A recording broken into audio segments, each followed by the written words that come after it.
कैसे हैं आप सब। आशा करती हूँ कि आप सब अच्छे होंगे। देखिए बेटा, कल हम लेसन फर्स्ट का अध्ययन कर रहे थे जिसका नाम था जीव जगत या द लिविंग वर्ल्ड। इसमें कल हमने सजीव के बारे में पढ़ा था कि भाई सजीव क्या है। सजीव यानी कि वे जीव जो कि स्व नियमन करते हो, स्व प्रतिक्रिया करते हो, विकासशील हो।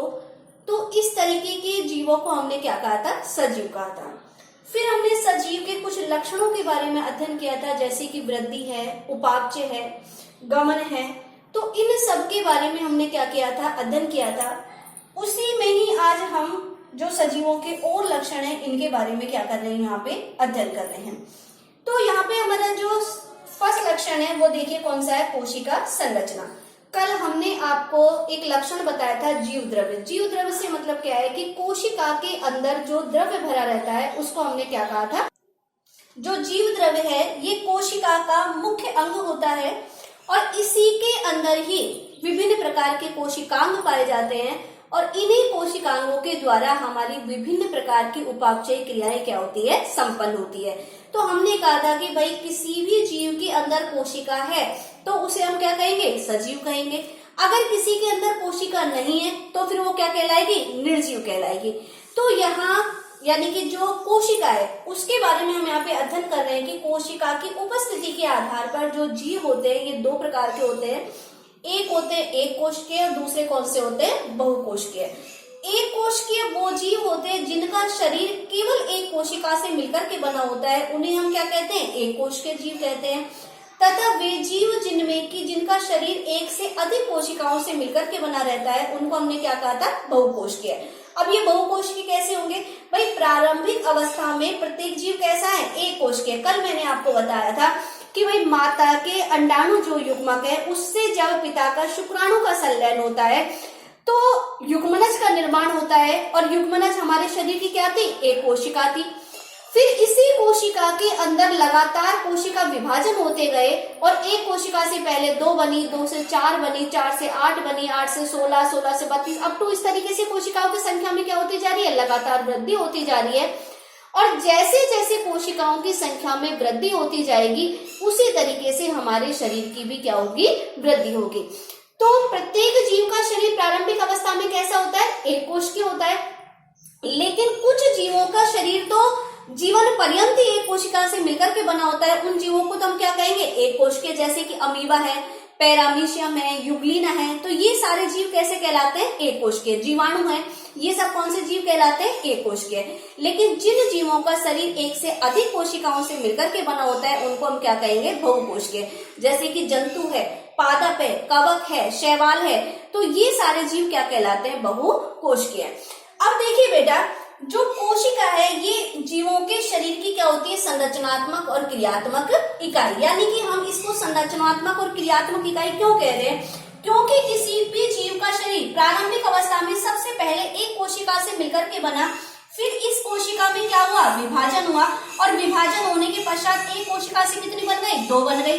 फिर इन दोनों कोशिकाओं में विभाजन हो गया, 2 से कितनी बन जाएंगी बताओ, 4 बन जाएगी। तो लगातार कोशिकाओं की संख्या में वृद्धि हो रही है, नहीं हो रही है। तो यानी कि जो शरीर है उसकी सबसे छोटी इकाई की बात करें कि भाई हमारे शरीर की सबसे छोटी इकाई क्या है, तो सबसे छोटी इकाई क्या कहलाती है, कोशिका या सेल कहलाती है। क्या कहलाती है, कोशिका या सेल। तो हम कह सकते हैं कि भाई कोशिका जो है वो जीवों के शरीर की क्या होती है, संरचनात्मक और क्रियात्मक इकाई होती है। अब देखिए बेटा, जो कोशिका होती है ये मुख्यतः 2 प्रकार की होती है। कितने प्रकार की होती है, 2 प्रकार की। एक होती है प्रोकैरियोटिक कोशिका और दूसरी होती है यूकैरियोटिक कोशिका। एक तो कौन सी है, प्रोकैरियोटिक, और दूसरी कौन सी होती है, यूकैरियोटिक। अब प्रोकैरियोटिक कोशिका कौन सी होती है और यूकैरियोटिक कोशिका कौन सी होती है। प्रोकैरियोटिक कोशिका वो होती है जिनकी प्रोकैरियोटिक कोशिका होती है ये उन जीवों के शरीर में पाई जाती है जिनके केंद्रक के ऊपर केंद्रक झिल्ली का क्या होता है, अभाव पाया जाता है। तो जब केंद्रक झिल्ली का अभाव पाया जा रहा है तो ऐसे जीवों के अंदर जो गुणसूत्र होते हैं वो नग्न अवस्था में पाए जाते हैं और जब नग्न अवस्था में पाए जाते हैं तो इन्हें हम कहते हैं न्यूक्लियोसोम। इस तरीके के केंद्रक को हम क्या कहेंगे, न्यूक्लियोसोम।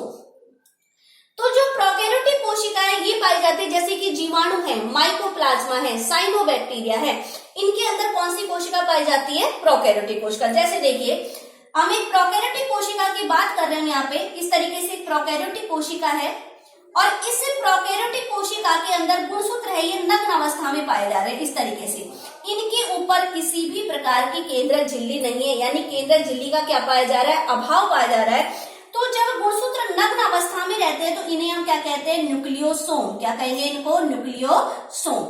इसके अलावा इस जो प्रोकैरियोटिक कोशिका है इसके अंदर वही ये मुख्य डीएनए हो गया। इस मुख्य डीएनए के अलावा एक वर्तुलाकार डीएनए और पाया जाता है और इस वर्तुलाकार डीएनए को कहते हैं प्लाज्मिड। क्या कहते हैं इसको, इस कोशिका में मुख्य डीएनए के अलावा क्या पाया जा रहा था, एक और वर्तुलाकार डीएनए पाया जा रहा है जिसको हम क्या कह रहे हैं, प्लाज्मिड। इस प्लाज्मिड के साथ साथ यहाँ पर एक और माइटोकॉन्ड्रिया की सदृश संरचना पाई जाती है जिसे कहते हैं मीसोसोम। क्या कहेंगे इसको, मीसोसोम। ये क्या कहलाया था, प्लाज्मिड।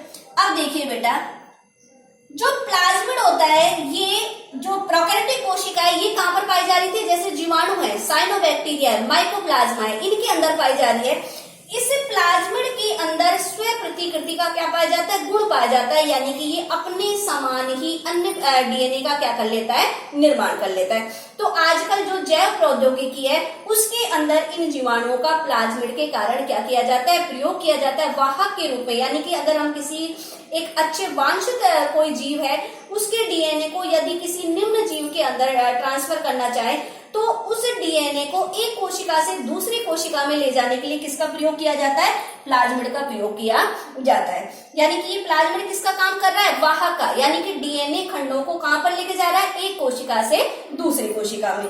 मीसोसोम होता है, अब हम लोग सब जानते हैं भाई श्वसन से संबंधित जितने भी एंजाइम्स होते हैं वो किसके ऊपर पाए जाते हैं, माइटोकॉन्ड्रिया में पाए जाते हैं। लेकिन जो प्रोकैरियोटिक कोशिका होती है इसमें माइटोकॉन्ड्रिया का क्या पाया जाता है, अभाव पाया जाता है। तो यहाँ माइटोकॉन्ड्रिया से सदृश एक संरचना पाई जाती है जिसको हम क्या कहते हैं, मीसोसोम। इसके अलावा इस कोशिका में गमन के लिए यहाँ पर कशाप भी पाए जाते हैं। क्या पाए जाते हैं यहाँ पर, कशाप। तो इस तरीके की कोशिका को हमने क्या कहा था, प्रोकैरियोटिक कोशिका। अर्थात प्रोकैरियोटिक कोशिका कौन सी कोशिका है, वह कोशिका जिसके केंद्रक के ऊपर केंद्रक झिल्ली का क्या पाया जाता है, अभाव पाया जाता है, उस कोशिका को हम क्या कह रहे हैं यहाँ पर, प्रोकैरियोटिक कोशिका। सेकंड बात करते हैं यूकैरियोटिक कोशिका की। सेकंड किसकी बात कर रहे हैं, यूकैरियोटिक की। अब देखिए बेटा, यूकैरियोटिक कोशिका यानी कि यूकैरियोट, देखिए नाम से स्पष्ट हो रहा है, कैरियो का मतलब क्या हो गया, केंद्रक, और यू का मतलब इसके ऊपर क्या पाई जा रही है, केंद्रक झिल्ली। यानी कि ऐसी कोशिका जिसके केंद्रक के ऊपर केंद्रक झिल्ली उपस्थित होती है उस कोशिका को हम क्या कहते हैं, यूकैरियोटिक कोशिका। यूकैरियोटिक कोशिका होती है, ये उच्च श्रेणी के जीवों में पाई जाती है, जैसे कि जंतु है, पादप है, कवक है, शैवाल है। इन सबके अंदर कौन सी कोशिका पाई जाती है, यूकैरियोटिक कोशिका पाई जाती है। यूकैरियोटिक कोशिका माना कि जैसे हमारे पास में एक ये यूकैरियोटिक कोशिका है, इस यूकैरियोटिक कोशिका में क्या पाया जाता है, केंद्रक पाया जाता है। हम वंस अगेन एक बार फिर से बनाते हैं। माना कि हमारे पास में ये एक यूकैरियोटिक कोशिका है और इस यूकैरियोटिक कोशिका के अंदर क्या पाया जा रहा है, केंद्रक। क्या उपस्थित रहता है इसके अंदर, केंद्रक। और इस केंद्रक के अंदर धागेनुमा संरचनाएं पाई जाती है जिन्हें हम कहते हैं गुणसूत्र। क्या कहेंगे इनको, गुणसूत्र। अब देखिए बेटा, मैंने इस केंद्रक को निश्चित एक आवरण प्रदान किया है या नहीं प्रदान किया है, अर्थात इस केंद्रक के ऊपर क्या पाई जा रही है, केंद्रक झिल्ली। तो ऐसी कोशिका जिसके केंद्रक के ऊपर केंद्रक झिल्ली पाई जाती है उसको हम क्या कहते हैं, यूकैरियोटिक कोशिका। इसके अलावा इसके अंदर क्या पाया जाएगा, माइटोकॉन्ड्रिया पाया जाएगा। यहाँ पर अंतःप्रद्वयी जालिका पाई जाती है, कुछ गोल्जी कायस पाए जाते हैं। तो ये सारी संरचनाएं क्या कहलाती है, इस कोशिका के अंदर यहाँ पर क्या भरा रहता है, जीव द्रव्य भरा रहता है।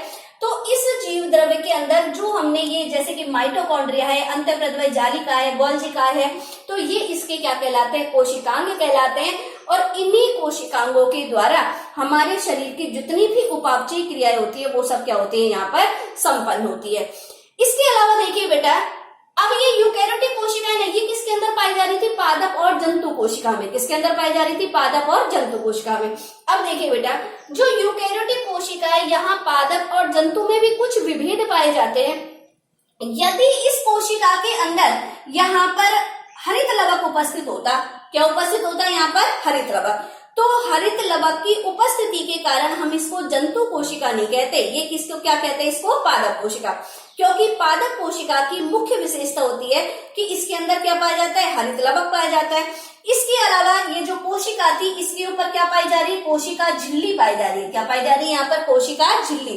और पादप कोशिका होती है उसके ऊपर इस कोशिका झिल्ली के बाहर भी एक सेलुलोज नामक एक भित्ति पाई जाती है जिसे हम कहते हैं कोशिका भित्ति। क्या कहते हैं इसको, कोशिका भित्ति। तो यहाँ पर पादप कोशिका है उसके अंदर क्या पाई जा रही है, कोशिका भित्ति पाई जा रही है और साथ साथ क्या पाए जाते हैं, हरित लवक पाए जाते हैं।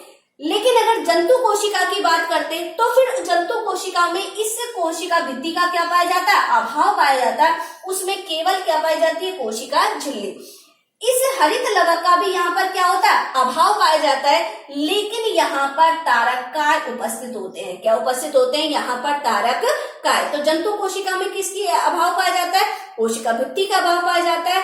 हरित लवक का यहाँ पर क्या पाया जाता है, अभाव पाया जाता है। लेकिन पादप कोशिका में कोशिका भित्ति भी उपस्थित होती है और हरित लवक भी उपस्थित होता है। यदि जंतु कोशिका के अंदर हरित लवक होता तो हम अपना भोजन स्वयं बनाते। कैसे बनाते, हम अपना भोजन स्वयं बनाते, क्योंकि जो पौधे होते हैं वो हरित लवक की उपस्थिति के कारण ही अपना भोजन कैसे बनाते हैं, स्वयं बनाते हैं। और ऐसे जीव जो कि अपना भोजन स्वयं बनाते हैं उन्हें हम क्या कहते हैं, स्वयंपोषी कहते हैं। हम अपना भोजन स्वयं नहीं बनाते, इसलिए हम किस पे डिपेंड रहते हैं, पेड़ पौधों पर डिपेंड रहते हैं। इस कारण से हमको क्या कहा जाता है, विषमपोषी या परपोषी कहा जाता है। तो यहाँ हमने किसकी संरचना का अध्ययन किया है, यहाँ पे कोशिका संरचना की। तो ये सजीव का एक कौन सा लक्षण हो गया, सामान्य लक्षण हो गया, विशिष्ट लक्षण हो गया। कैसा लक्षण हो गया, ये विशिष्ट लक्षण, क्योंकि निर्जीव के अंदर कोशिका क्या होती है, अनुपस्थित होती है। केवल सजीवों के अंदर ही कोशिका पाई जाती है। नेक्स्ट लक्षण आता है इसका गति। नेक्स्ट लक्षण कौन सा है इसका, गति। अब गति क्या है बेटा, गति का मतलब होता है किसी भी जीव का भाई एक स्थान से दूसरे स्थान पर जाना। क्या कहलाएगा, गति कहलाएगा।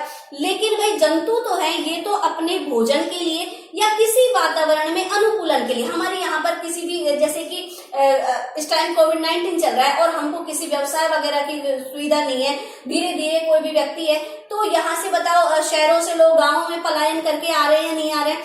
तो कहने का मतलब है कि एक स्थान से हमारे अनुकूलन के लिए, व्यवसाय के लिए, अपनी सुविधाओं के लिए